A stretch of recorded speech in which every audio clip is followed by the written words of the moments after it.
Imagine this. It's the summer of 1783. The smell of gunpowder still lingers in the air. Farmers, soldiers, and blacksmiths, men and women who had risked everything, stand frozen as a rider gallops into town, waving a crumpled piece of parchment. His voice breaks the silence. The war is over. We are free. For the first time in history, a European empire has lost its grip, and a new nation is born, the United States of America. The year was 1783, and the air was thick with uncertainty.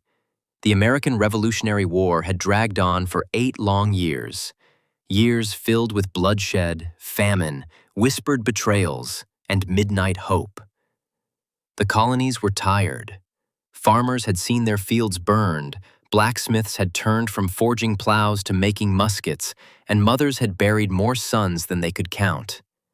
The war had started as a desperate gamble, 13 colonies challenging the greatest empire in the world, Britain.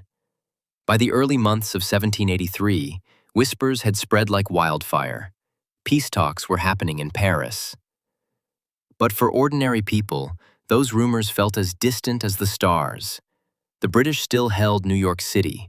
American soldiers were still manning frozen outposts. And General George Washington, he refused to let his guard down. The news breaks. It happened quietly at first.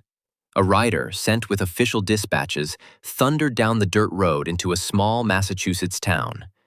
His coat was tattered, his boots covered in mud. Without a word, he dismounted, pulled a sealed document from his satchel, and read aloud the words that would change history.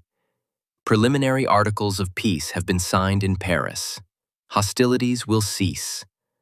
Some gasped, some wept, and some simply stood there, stunned, trying to imagine life without war. The Treaty of Paris.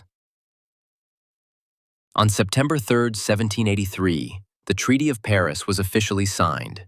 For the first time in history, a European power, Britain, formally recognized the independence of an American state. The treaty did more than end a war. It redefined maps. It granted the United States territory stretching from the Atlantic Ocean to the Mississippi River. It acknowledged the rights of fishermen along the Newfoundland coast. And it set the stage for a new experiment in government, one without kings, without lords, built on the radical idea that people could govern themselves. Freedom is a strange thing. On paper, the United States was now independent, but on the ground, life was messy, complicated, and uncertain. The war had left scars deeper than any treaty could heal. Entire towns were in ruins. Fields that once grew wheat now lay wild with weeds. Widows struggled to keep their homes, and thousands of soldiers, men who had given the prime years of their lives to the cause, were returning to find no jobs, no pensions, and no clear future. Washington's farewell. In December 1783, George Washington walked into the Maryland State House in Annapolis to resign his commission as Commander-in-Chief. The room fell silent as the tall, reserved Virginian began to speak. Having now finished the work assigned me, I retire from the great theater of action. He could have been king. He could have taken absolute power and ruled as the new monarch of America. But instead, he stepped away, proving to the world that this revolution wasn't just about replacing one ruler with another. The world watches. In Europe, kings and ministers stared at the news in disbelief. Never before had a colony successfully broken free from a European empire through war, and then managed to hold itself together. France, Spain, and the Netherlands had helped America, yes, but they had also gambled that the young nation would collapse on itself. Now they were watching a bold experiment unfold. Everyday Americans adjust. The word citizen began to take on a new meaning. In taverns, men debated politics and argued about taxes, not as subjects of a king, but as members of a self-governing republic. Women who had managed farms and businesses during the war began to ask, if we could help win independence, Why couldn't we have a voice in this new democracy?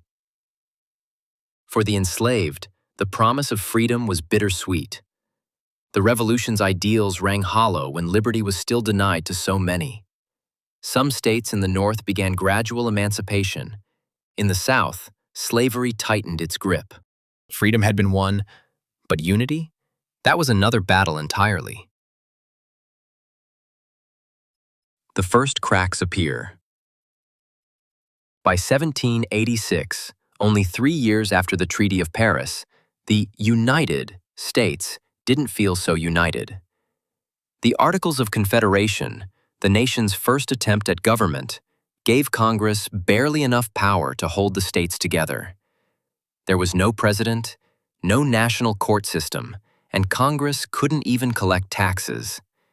Each state acted like its own country. They printed their own money, set up their own trade policies, and sometimes even fought over borders.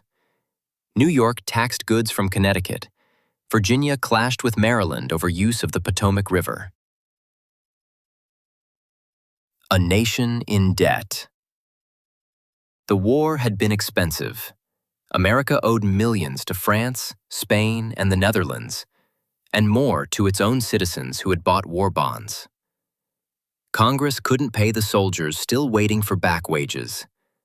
Farmers were crushed under high state taxes meant to cover debt. Shays' Rebellion. In Massachusetts, the pressure exploded. Daniel Shays, a former Continental Army captain, led thousands of farmers in protest against debt and foreclosures. They blocked courthouses, stopped auctions of seized property, and marched with muskets, not against the British this time, but against their own state government. The rebellion sent shockwaves through the country. If veterans of the Revolution could turn their weapons on their own leaders, what did that mean for the future of this fragile republic? A dangerous question. The rebellion raised a haunting thought. Had the United States traded one tyranny for another? This time not a king, but a patchwork of state governments just as capable of crushing the common man? 1783. The year freedom rang, a gathering like no other.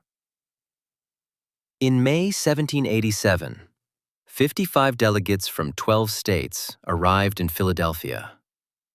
They came with a shared goal, to save the fragile Union, but they brought very different visions of what that future should look like. George Washington was elected to preside over the convention, lending his immense stature to the proceedings. But despite the respect he commanded, the room was filled with fiery debates and deep divisions. The shadow of failure. The delegates knew the Articles of Confederation were failing. The economy was in chaos, the government powerless, and rebellion simmering. The stakes could not have been higher. If they failed here, the young nation might collapse entirely. But rewriting the government meant risking everything. Could they agree on a system strong enough to unify, yet flexible enough to protect liberty? The Great Compromise. One of the fiercest battles was over representation. Large states wanted Congress seats based on population. Small states demanded equal representation. After days of tense negotiation, they reached what would become known as the Great Compromise, a bicameral legislature with the House of Representatives, population-based, and the Senate, equal representation for all states.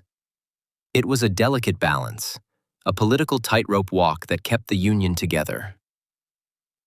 Slavery, the nation's dark divide. Another deep rift was slavery. Southern states wanted slaves counted for representation, but not for taxation. Northern states opposed this. They reached a painful middle ground with the 3/5 compromise, counting each slave as 3/5 of a person. It was a morally troubling solution, a shadow that would haunt the nation for decades. A new blueprint for America. After 4 months of debate, the Constitution was drafted. It created a stronger federal government with separate executive, legislative, and judicial branches, designed with checks and balances to prevent tyranny. But the document was not yet law. It needed to be ratified by 9 of the 13 states. Another battle was on the horizon. The birth pangs of a nation. The Philadelphia Gamble had set the foundation, but the fight to bring the Constitution to life would test the new nation's resilience. Would Americans accept this new government? Or would old fears and new tensions tear them apart?